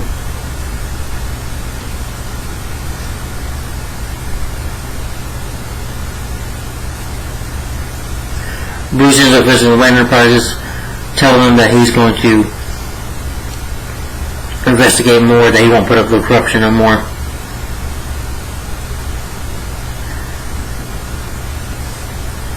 And Marie used to meet the manager, but one of the guards has to stay with her people. But overall, good episode in my opinion. Alright. Another episode called Red Hood. I know this is a reference to the, I think, comic book, which had to do with Joker's origin, I think, as well. Sorry.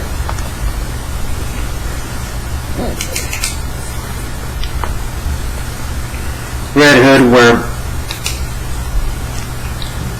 these cops were not with the Red Hood gang, which they believe that when they wear this Red Hood mask, they're invincible. So they kind of, Red Hood kind of considers themselves like Robin Hood, throws money to people. And they rob extras every time. Whoever has the hood is in charge. And one of the guys, you know, Gordon Boys eventually reviews the bank surveillance footage that they're testing it, you know. Floyd says that whoever wears the red mask so the gang member Clyde ends up killing Floyd and takes the mask. And what I find funny about Clyde, he's just a fat guy. The second bank they rob, Clyde tries to, you know, be in the Red Hood, tries to jump on his table, but he can't because he's so fat. So one of the guys has to help him to get up there. He's like, I got it, you know. He's like, Red Hood, how about some money? He's like, okay, here you go. Until, you know, another guy comes to him wanting it and kills Zip and kill him, kills Clyde because he wants to be pop up his girlfriend, or, you know, do it for his girlfriend or whatever, rob a bank that he needs it.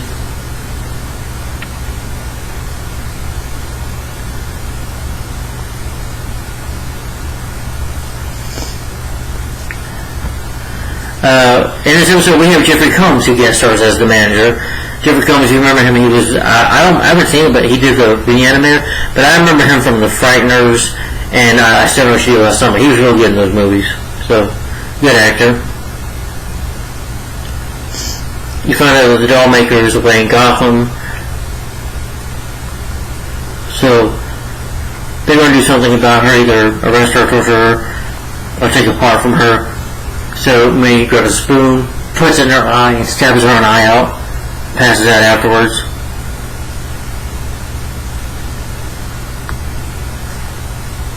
Alfred gets a visit from Reggie Payne, who's a friend of his.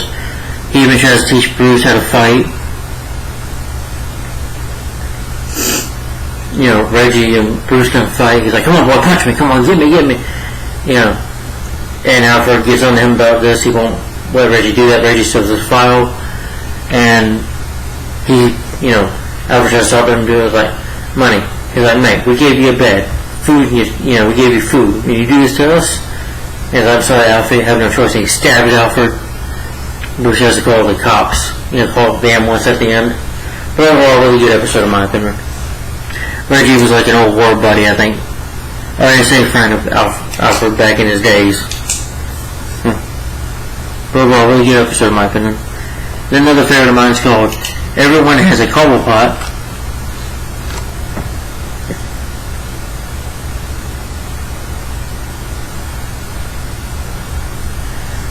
Gordon ends up waking him in the hospital, but he refuses to tell Jim Gordon who Reggie Payne is, because I think he wants to find Reggie and probably kill him for himself. The dollmaker comes to visit Mooney. Mooney wants to be his second hand. She gets a new blue-eyed eye or whatever, he gets a new eye.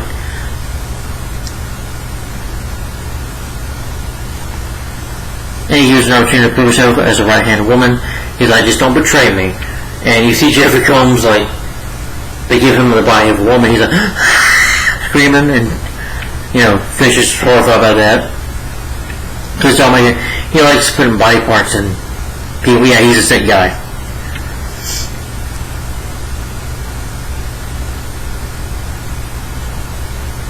Commissioner Lord has flash release. Loeb shows him video of the witness Bullock.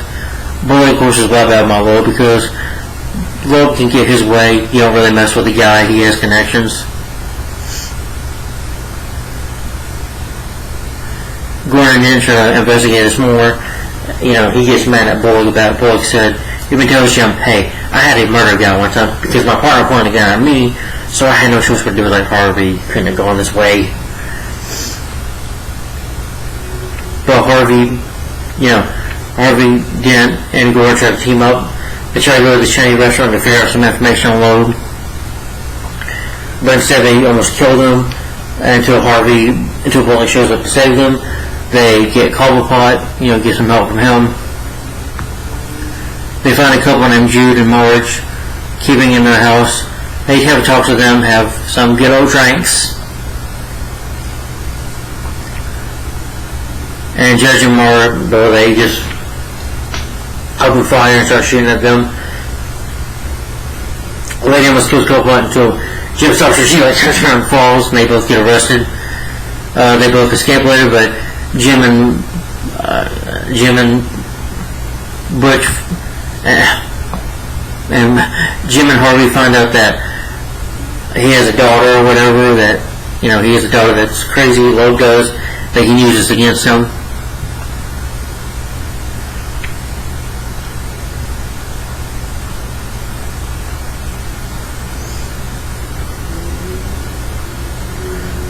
She killed his wife, but Loeb, kept it a secret. But in doing so, he knows Loeb and is sending him back into prison. Neymar tries to ask out Miss Kringle for a date, but he's a regular. She, gets home Durfee, who calls him Real Man. Cobblepot, broke out Judd and March to a nightclub, so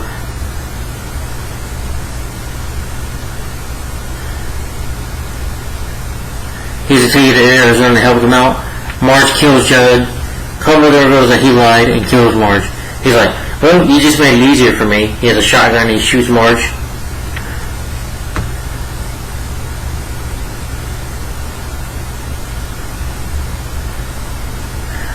Later, she gives some of her inmates to the dollmaker, including a friend of hers. She finds out that the prison is an island as well, and makes it more difficult to escape, as she's planning to. Alright, then another favorite of mine is called Beast of Prey.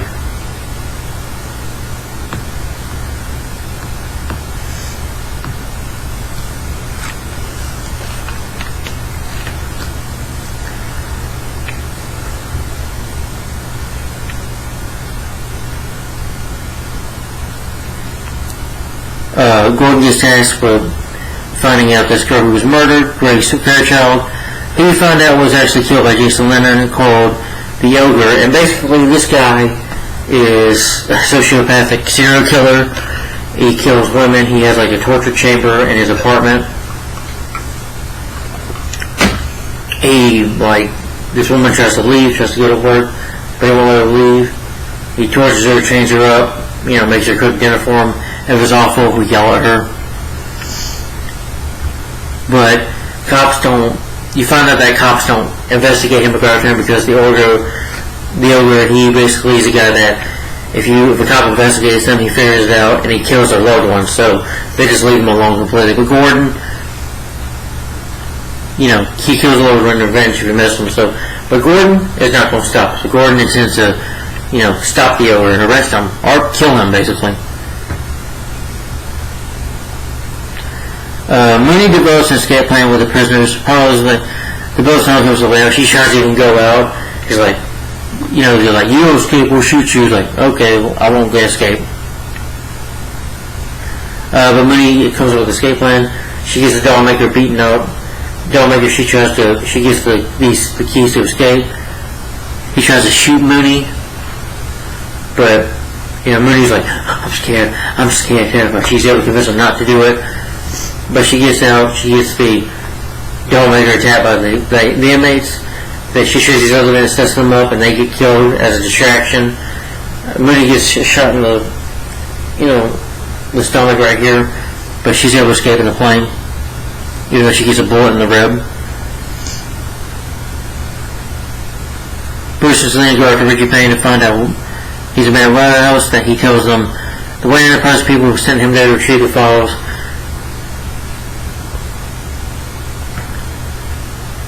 That he's got these drugs. They're afraid that he's going to tell, Bruce is like, I must kill him. Bruce can't do it. So Selena pushes him. He's like, well, Bruce, we did a good thing.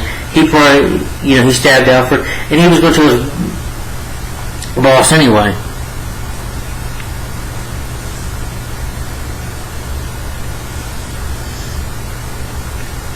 You find out that Commissioner Love actually sent Gordon to solve the case. Realizing that Lee may be in danger, Gordon angrily confronts Love. He promises that after arresting him, he's like, I'll go after you. Even, grabs her like this in front of the cops. So I'm like grabbing his balls like that, threatening to go after him. But the episode ends there with, Gordon trying to save Lee and protect Lee and fight this serial killer.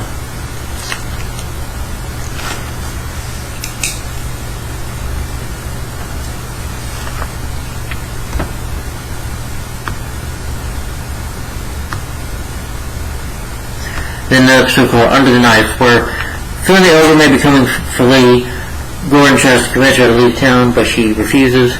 She's even like taking her bath or whatever. She sees this cat, and Jim sneaks up on her, and he tells her he loves her, and they share a kiss. Very good couple. Barbara ends up getting a new date. I do like it though when Barbara is talking to Selena about having a dress, going on a date with Bruce Wayne. It's like, you can use your body as a woman, your beauty. And then I do like it when she says to Barbara, what good has it done you? And Barbara's like, go. And I was like, gotcha. That was funny. Like, haha, Barbara. He dates, he's going to kill Barbara,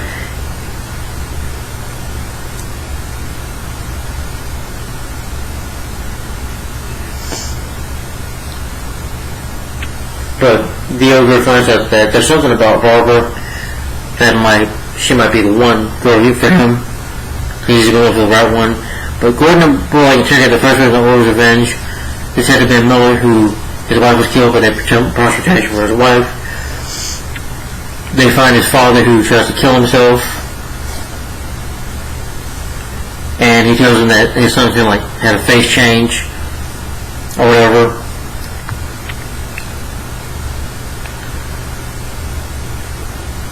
Wayne Enterprises has a charity ball.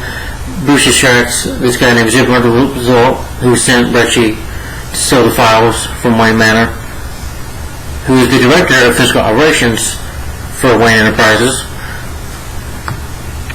Selena, being the good thief she is, she steals the keys. Culprit, had to have dinner with Maroney and his mother until, he's like, Maroney puts on, he's like, how are you going to put up this act? Your son is a psychopath, he's a murderer. And she's like, no, and then, she even grabs her, he was like, your son's a murderer, once you realize that, he's like, you'll pay for that. Maroney's like, yeah, we get some money out, have a good night.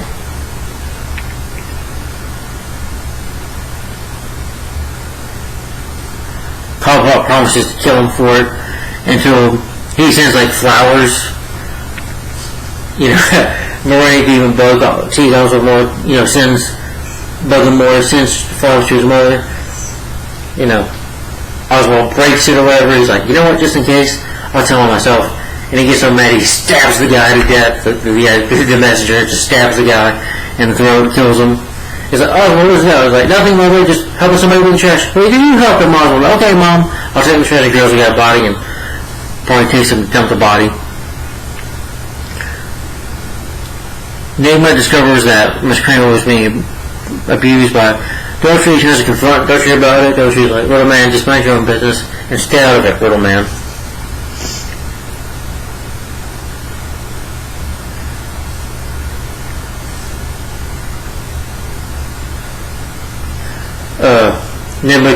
Edward, tries to go to Miss Kramer's apartment just to watch her. Sees Little Man. I mean, not Little Man. Sees Tom Dotrey and tells Officer Dotrey that, you're not going to hurt her or whatever. And he tries to hit him. He's like, Little Man, I'm going to punch you. And then Ed starts to stab him to death. Keeps on stabbing him. And Dotrey just is like, Little Man, guys. And then it's like, oh dear, oh dear, oh dear, oh dear, oh dear, oh dear. Starts laughing Monopoly. Gordon realizes that Barbara was with the org. There's a Barbara in home. He uses his room of torture and tools and stuff. Alright, 2 more episodes left, guys. The Anvil or the Hammer? Just 2 more left, guys. I'm very close to being done. The Anvil or the Hammer? Okay. After Jason, introduces to Barbara, they have sex for a night. He tells her, I was going to kill you, but then I realized there was something in you, Barbara, and Barbara tries to escape. But he's like, okay, we'll do it the hard way. Has Barbara gagged and tied up. And he's like, Barbara, if you try to run this time, I will not hesitate to kill you. Get over here. And tells her that he's been searching for these pictures. He takes pictures of his victims that he's murdered.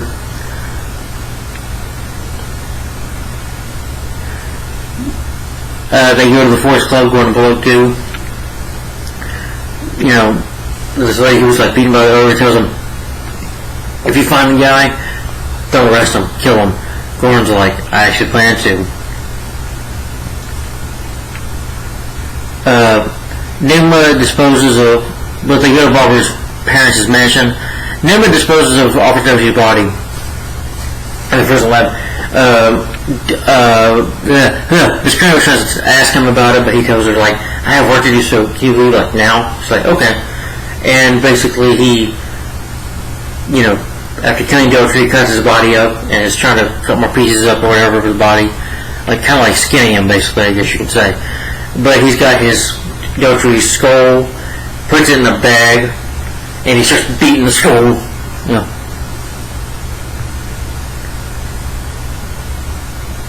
Bruce ends up, in the episode, Bruce sneaks into Bonneville's office at the safe. Bonneville himself arrives and reveals that he was suspecting Bruce that he knew that Selena stole his keys. He convinces Bruce that his father and grandfather knew about illegal activities in the company, but it's not to keep it quiet. But that makes Bruce question his father.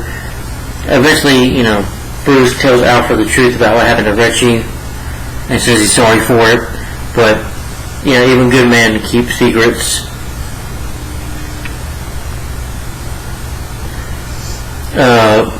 The ogre, as you can presume, kills Barbara's parents. Jim and Bullock show up. The ogre sneaks and attacks Bullock. Jim and the ogre fight, and he's got a knife to Barbara's throat, going to kill her. Until they distract him enough, Bullock does, and Jim gets a shot and kills the ogre and shoots him in the head. Jim confesses to that he no longer isn't in love with Barbara anymore. They're just not together no more.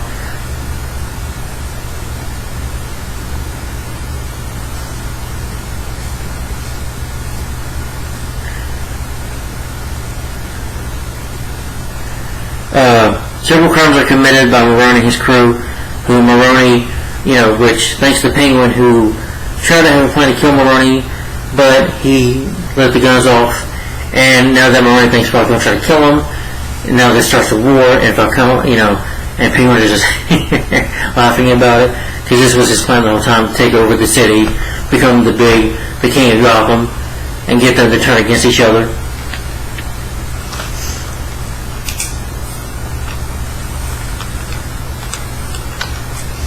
Alright guys, just one more episode and I'm done. I know we're almost in 2 minutes. 2 hours. Yes, I know this is probably the second video. I'm getting close to that. Although we're almost done here. Just one more episode, and that is all happy families are alike. You have a group of street children, among them Selena, Stevie Farrell, Fish Mooney, and Selena state that, Selena, joins Mooney's gang. 2 weeks later, Bruce becomes convinced his father led a double life. They try to find stuff in the house if he, keep anything hidden. Coleman and Falcone get shot during an ambush, ends up in the hospital. Penguin, Cobblepot and Butch show up, and he tells them, I just wanted to get rid of you, old man. Why? Just to get you out of the you in charge of the city? Never gonna happen. He's like, it will be with you out of the way. And Maroni's men, they're coming to kill you right now.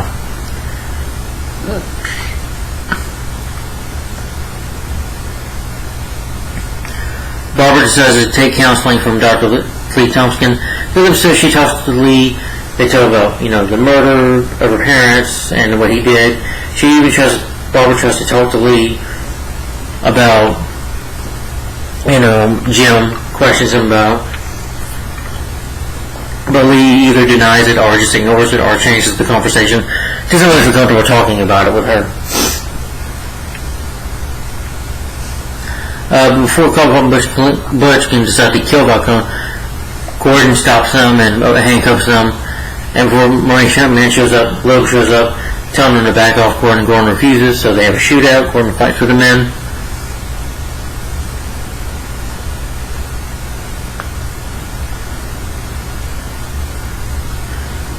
Since he does own Cobblepot a favor, he has to, they arrest Butch, and then they able to get away from Maroni's men, along with Falcone.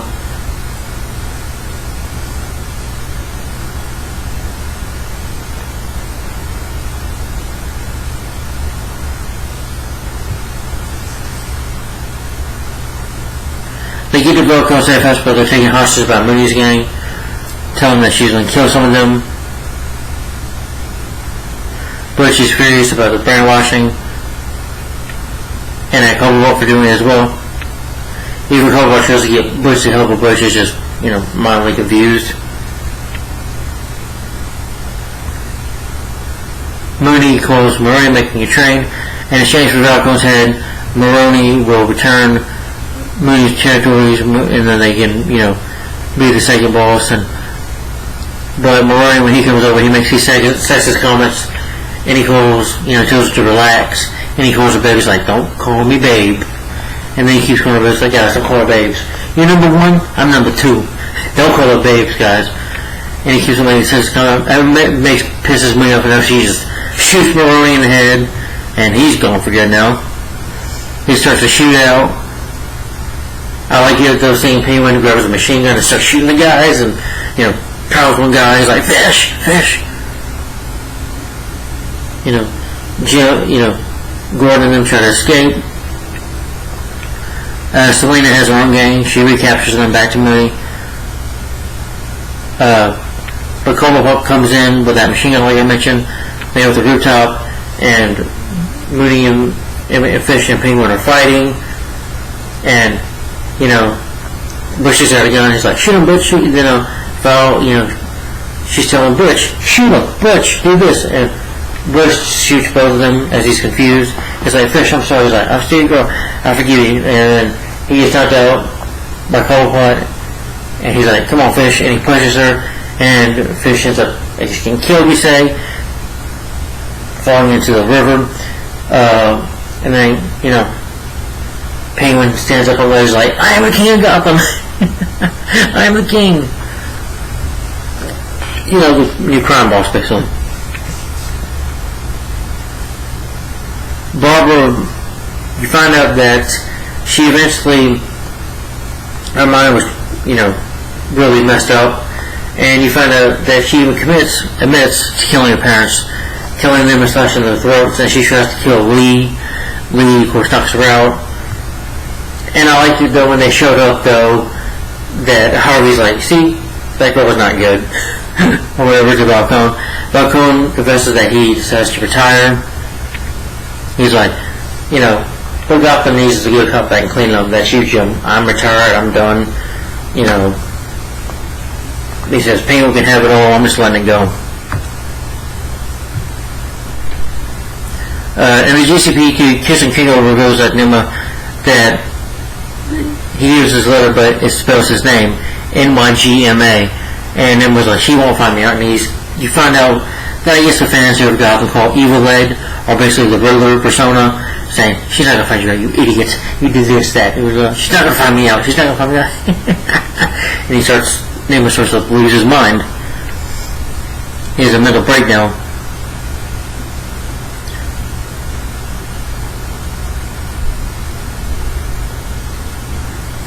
You find out Lucius Fox also is, works for the company as well. Falcone gives Gordon the knife that his father gave him, saying the knife is a good friend when you have no others.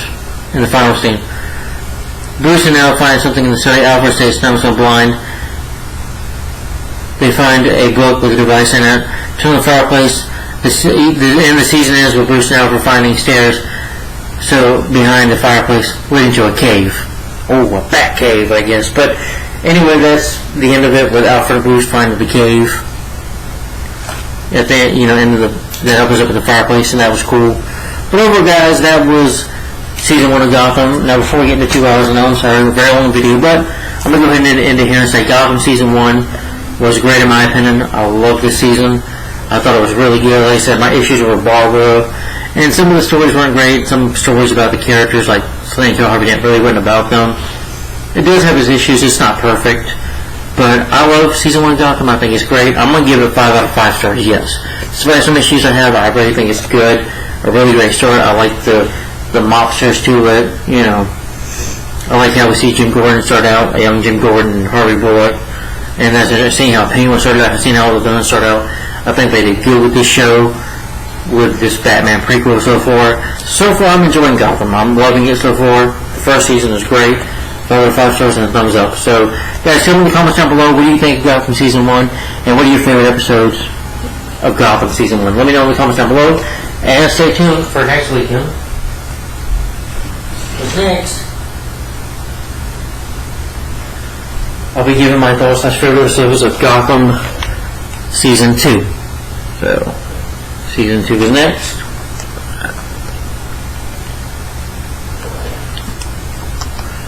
So stay tuned for that, guys. Thanks for watching. Let me know in the comments down below, what are your favorite episodes of Gotham Season 1. And look forward to the next video of Batman, the next Gotham video, and that will be thousands of favorite episodes of Gotham Season 2. So stay tuned for this. Alright, thanks for watching, guys. Like, comment, subscribe, and have a good night, or morning. So thanks for watching, guys, for this long video, but we're done. So bye-bye. Thanks for watching. Bye.